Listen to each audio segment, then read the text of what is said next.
हाँ जी, तो index question देखिए 13.4, 5 एंड 6 हम पहले ही कर चुके हैं, 13.7 पर आ चुके हैं। देखिए, right chemical reaction of aniline with benzoyl chloride and right the name of the product obtained.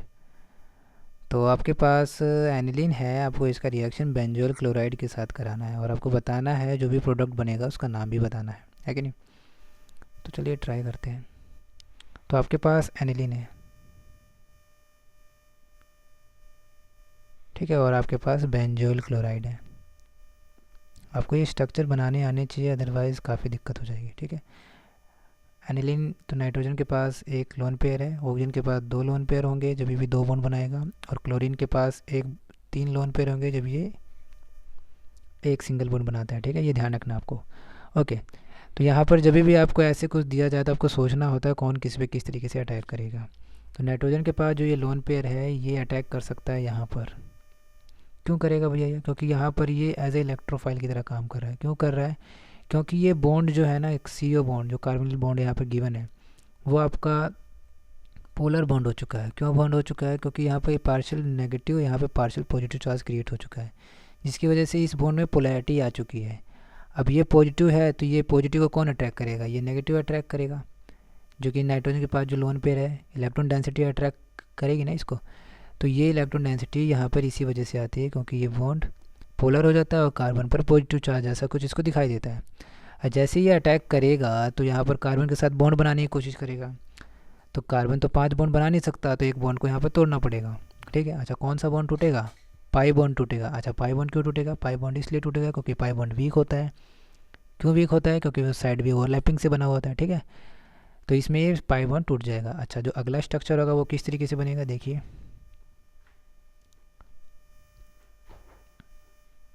ये CO पर नेगेटिव आ गया, क्लोरीन एज इट इज़ रखिए, इस नाइट्रोजन को हम लोग इस तरीके से बना दिया गया। चलो ठीक है, जो भी है, ओके। अच्छा, यहाँ आ जाएगा पॉजिटिव। अब थोड़ा समझिए क्या हुआ ये कि जैसे ही पाई बॉन्ड टूटा तो यहाँ नेगेटिव आ जाएगा। किस पर? ऑक्सीजन पर। तो मैंने ऑक्सीजन पर नेगेटिव लगाया और उसके ऊपर मैं 2 डॉट भी लगा देता हूँ। वो डॉट क्या दिखा रहे हैं? वो डॉट ये दिखा रहे हैं कि एक जो इसमें इलेक्ट्रॉन है वो किसका है? ऑक्सीजन का, और एक जो इलेक्ट्रॉन है वो किसका है? कार्बन का है। तो इसलिए वो दिखाया गया है, ठीक है, क्योंकि ऑक्सीजन पे एक इलेक्ट्रॉन एक्स्ट्रा आ गया ना, ठीक है। अच्छा, जो पहले लोन पेयर था वो मैंने यहाँ पे शो कर दिया, ठीक है। क्लोरीन के पास 3 लोन पेयर थे, उसको मैंने यहाँ पर शो कर दिया, ओके। अच्छा, अब ये सब देख रहे हैं तो नाइट्रोजन के ऊपर क्या आ चुका है? पॉजिटिव चार्ज आ चुका है। अब नाइट्रोजन क्या कहेगा? भैया मैं तो इलेक्ट्रोनेगेटिव एटम है, तो पॉजिटिव चार्ज कैसे स्टेबल हो सकता है मेरे पे? तो प्लीज़ हटना पड़ेगा हाइड्रोजन को। तो hydrogen as a H+ ion अपने आप को सेक्रीफाइस करेगा और ये बॉन्ड इधर आ जाएगा, ठीक है। अब यहाँ पे भी सोचिए, अगले स्टेप में ये पॉजिटिव चार्ज हट जाएगा, ठीक है, और एक इलेक्ट्रॉन इसमें खुद का नाइट्रोजन का था और एक था हाइड्रोजन का, ठीक है। तो जो एक्स्ट्रा हाइड्रोजन का आएगा वो जो नाइट्रोजन के ऊपर पॉजिटिव चार्ज था उसको वैनिश कर देगा, ठीक है। तो अगला स्ट्रक्चर किस तरीके से बनेगा वो हम ड्रॉ कर लेते हैं अभी।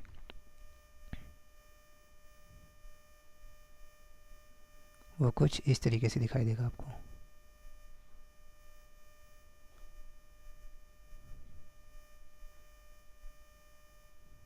सॉरी, एक ही हाइड्रोजन बचा ना, एक तो जा चुका है, ठीक है। तो इस तरीके से नाइट्रोजन पर एक लोन पेयर यहाँ पर बचता है। देन इसके बाद क्या होता है? इसके बाद ये जो ऑक्सीजन पे इलेक्ट्रॉन का जो क्लाउड यहाँ पर है, ये इलेक्ट्रॉन क्लाउड प्रेशराइज करेगा इधर की तरफ और ये Cl नेगेटिव के फॉर्म में निकल जाएगा, ठीक है। तो अगला स्ट्रक्चर कुछ इस तरीके से बना सकते हैं आप। C पे double bond O, Cl negative तो निकल चुका है, आराम से स्टेबलाइज रहेगा, ठीक है, ठीक है। अच्छा, यहाँ पर इस तरीके से बना लेते हैं पूरी बात, ओके। समझने की कोशिश करना, यहाँ पर जो है ना sp3 हाइब्रिडाइज है ये कार्बन, इसलिए टेट्राहेड्रल स्ट्रक्चर यहाँ पर रहेगा। यहाँ पर देखिए sp2 हो चुका है, ठीक है। तो ये जो चेंजेस हैं इनको भी आपको सोचना है कि किस तरीके से आप बना रहे हैं, ठीक है। और यहाँ पर हम समझ सकते हैं अगर sp2 है तो 120 डिग्री शो करेगा बॉन्ड एंगल जो होगा, है कि नहीं? ओके, तो ये आपका स्ट्रक्चर बना और यही आपका प्रोडक्ट है। अब ये जो प्रोडक्ट है इसका नाम भी पूछा इन्होंने। अच्छा, तो ये प्रोडक्ट देख के आपको क्या लगता है ये क्या है? ये बेसिकली अमाइड है एक तरीके का। अच्छा, कौन सा अमाइड है? ये एक तरीके का सेकेंडरी अमाइड है। क्यों ऐसा अमाइड? देखिए, जो प्राइमरी अमाइड होता है वो कुछ इस तरीके से दिखता है आपको। नाइट्रोजन के पास 2 हाइड्रोजन होते हैं। जो सेकेंडरी अमाइड है कुछ इस तरीके से दिखेगा, ठीक है। तो ये आपका सेकेंडरी अमाइड होता है, ठीक है। तो इसी का आपको नाम बताना था। तो जो आपके पास अमाइड था वो कुछ इस तरीके से था।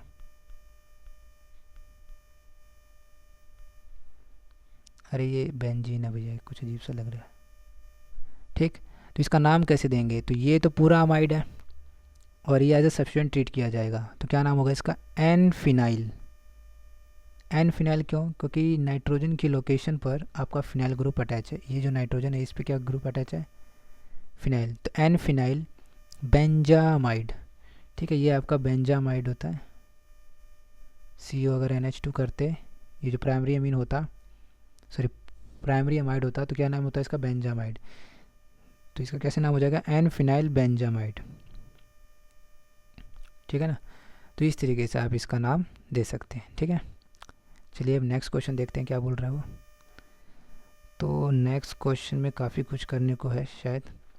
बोल रहा है right structures of different isomers corresponding to the molecular formula C3H9N, ठीक है। Right IUPAC names of the isomers which will liberate nitrogen gas on treatment with nitrous acid। तो नाइट्रस एसिड आपका HNO2 होता है। तो जो भी अमीन बनेगा उसको आप HNO2 के साथ रिएक्शन कराएंगे तो किस अमीन से N2 गैस निकलेगा, ठीक है। तो काफ़ी कुछ करना है, तो देखिए स्टार्ट करते हैं। तो आपके पास फॉर्मूला गिवन है C3H9N। तो जब भी ऐसे फॉर्मूला गिवन होता है, जैसे हम लोगों ने स्टार्ट किया था शायद 13.2 में, इंटेक्स क्वेश्चन 13.2 में हम लोगों ने DB के बारे में बात किया था। जब भी मोलिकुलर फॉर्मूला गिवन होता है तो पहले DB निकालते हैं। DB क्या होता था? Double bond equivalence. फॉर्मूला क्या होता था? 1/2 2 + 2C - M+T। इसमें कौन सी चीज़ क्या होती थी? यहाँ पर C आपका कार्बन की संख्या, M मोनोवैलेंट एटम कितने हैं और T ट्राइवैलेंट एटम कितने हैं, ठीक है। तो चलिए इस फॉर्मूले को सेटिस्फाई करते हैं, फीड करते हैं डाटा। 2 + 2 नंबर ऑफ़ कार्बन यहाँ पर 3 है, तो 3 minus number of monovalent atom कितने हैं यहाँ पर? वो आपके हैं 9, तो यहाँ 9 लिख दीजिए। नंबर ऑफ़ ट्राइवैलेंट एटम जो कि नाइट्रोजन है वो कितना है? 1 है, ठीक है। जब इसको आप सॉल्व करते हैं तो क्या आता है? तो कुछ इस तरीके से दिखेगा, 6 - 8, ठीक है। ये 8 और ये 8, 0। तो इस तरीके से इसका आंसर कितना आएगा? 0। तो मुबारक हो, आपके जितने भी स्ट्रक्चर बनेंगे उसमें कोई अनसैचुरेशन नहीं होगा। मतलब डबल बॉन्ड वाले जो स्ट्रक्चर हैं उनके बारे में आपको सोचना नहीं है। तो यहाँ पर DB कितना आ चुका है आपका? 0, ठीक है। There is no unsaturation. तो आप सोचना है कि वही वाले सिंगल बॉन्ड वाले स्ट्रक्चर सोचने हैं, ठीक है। तो मान लीजिए मैंने पहला स्ट्रक्चर इस तरीके से सोचा, ठीक है। ज़रा सेटिस्फाई कराने की कोशिश कीजिए इस मोलिकुलर फॉर्मूला को। तो नंबर ऑफ़ कार्बन आपके पास 3 है, 1 2 3। नाइट्रोजन 1 है, यहाँ पर भी 1 है। अच्छा हाइड्रोजन देखिए, 3 2 5 2 7 2 9, ठीक है। तो ये सेटिस्फाई कर रहा है। तो इस तरीके से स्ट्रक्चर आप बना सकते हैं। अच्छा मैं इसको बॉन्ड लाइन स्ट्रक्चर में शो करने की कोशिश करता हूँ ताकि मेरा टाइम और स्पेस दोनों बचे, ठीक है।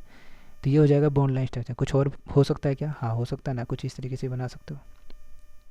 अच्छा ये भी प्राइमरी अमीन है, ये भी प्राइमरी अमीन है, समझ में आ रहा है।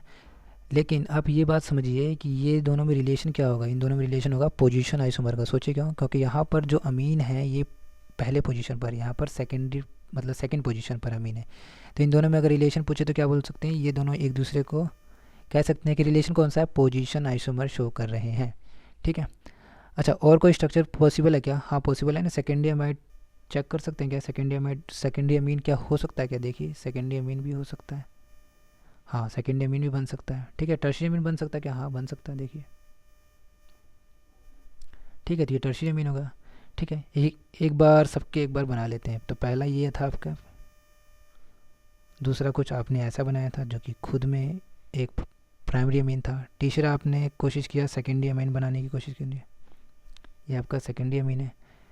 लास्ट वाला जो है वो है आपका टर्शरी अमीन। चलिए इसको भी सोच लेते हैं, ये है टर्शरी अमीन। हर एक के पास एक लोन पेयर है, ठीक है। तो ये 3 स्ट्रक्चर, ये 4 स्ट्रक्चर आपके पॉसिबल है किस फॉर्मूले से? C3H9N से।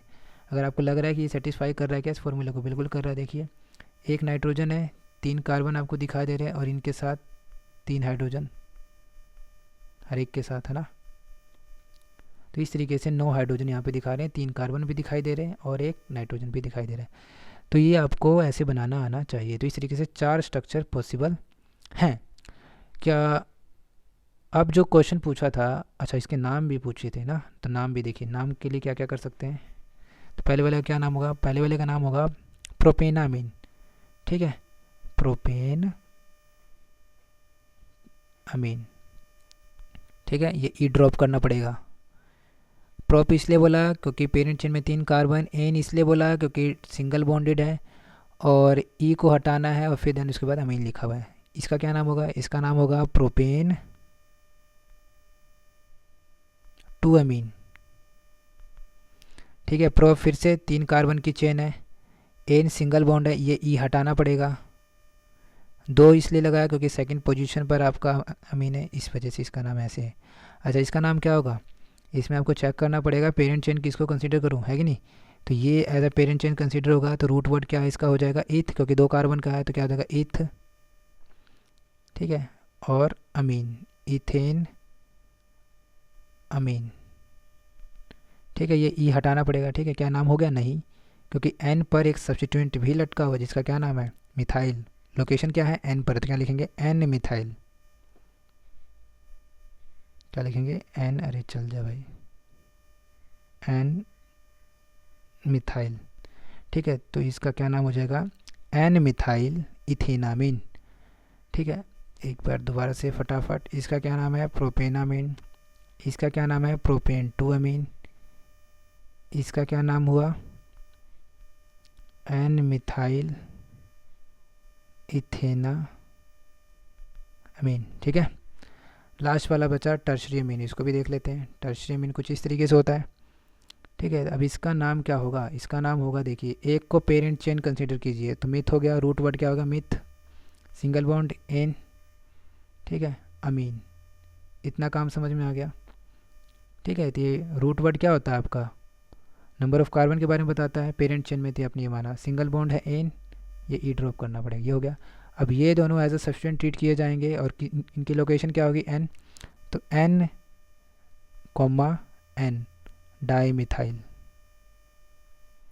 ठीक है। तो क्या नाम हो गया N N di methyl methanamine, समझ में आ गई होगी बात, ठीक है। तो इस तरीके से आप इनके नाम कर सकते हैं। अच्छा जो अगला क्वेश्चन था, जो नेक्स्ट पार्ट था क्वेश्चन में, क्या बोलता था कि आपको ये बताना है कि इनमें से कौन से जो अमीन हैं वो HNO2 के साथ रिएक्शन करने के बाद क्या देंगे N2 गैस निकालेंगे, ठीक है।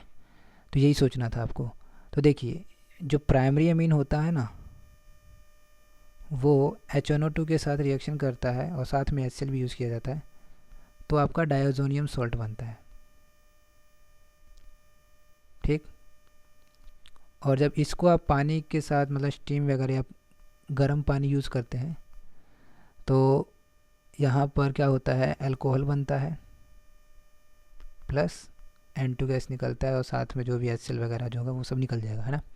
तो इस तरीके से ये सारी चीज़ें हो जाती हैं, ठीक है। तो सोचिए ज़रा प्राइमरी अमीन कौन कौन सा था, 2 ही तो थे आपके पास प्राइमरी, एक ये वाला था प्रोपेनामीन वाला, और दूसरा कौन सा था प्रोपेन 2 अमीन वाला। इनका रिएक्शन किसके साथ कराना है HNO2 के साथ कराना है, साथ में HCl भी डाल दीजिए, ठंडा रखिएगा, ठीक है। ठंडा रखने से क्या होगा डायजोनियम सॉल्ट स्टेबल रहेगा, है कि नहीं। जो भी डायजोनियम सॉल्ट बनेगा, ये होता है ना डायजोनियम सॉल्ट, इस केस में कैसे बनेगा इस तरीके से, ठीक है। देन इसके बाद आपको थोड़ा सा इसमें पानी वानी भी डालना पड़ेगा गर्म करके, जैसे डालते हो तो एक अल्कोहल बनेगा और साथ में N2 गैस निकल जाएगा। इस केस में भी ऐसे ही पानी डालिए गर्म करके, तो ये अल्कोहल बन जाएगा और साथ में N2 गैस भी निकल जाएगा, ठीक है। तो हम देख रहे हैं कि प्राइमरी अमीन ही क्या करेगा अल्कोहल और N2 गैस निकालेगा, ठीक है। अच्छा इसी से रिलेटेड कुछ और बातें हम कर सकते हैं। अगर आपको याद हो, आप अमीनो एसिड पढ़ते हैं, तो अमीनो एसिड में क्या होता है कि एक कार्बोक्सिलिक ग्रुप होता है उसके ऊपर, और एक NH2 ग्रुप होता है, हाइड्रोजन भी होता है, और एक R ग्रुप होता है। R ग्रुप जितने भी होंगे वो होते हैं 20, कितने होते हैं 20 टाइप्स के होते हैं, जिसके हिसाब से आप 20 टाइप के अमीनो एसिड बोलते हैं, ठीक है। क्या ये नहीं कह सकता ये भी प्राइमरी अमीन है।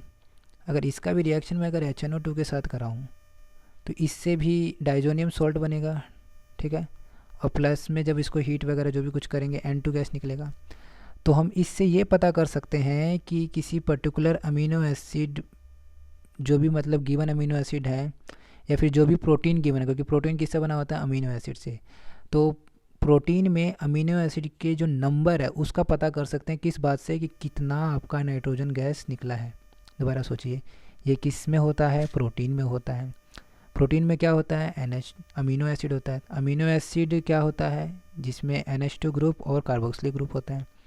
चूँकि अमीनो एसिड एक प्राइमरी अमीन है, तो HNO2 के साथ रिएक्शन करेंगे, डाइजोनियम सॉल्ट बनेगा, पानी डालेगा तो N2 गैस निकलेगा।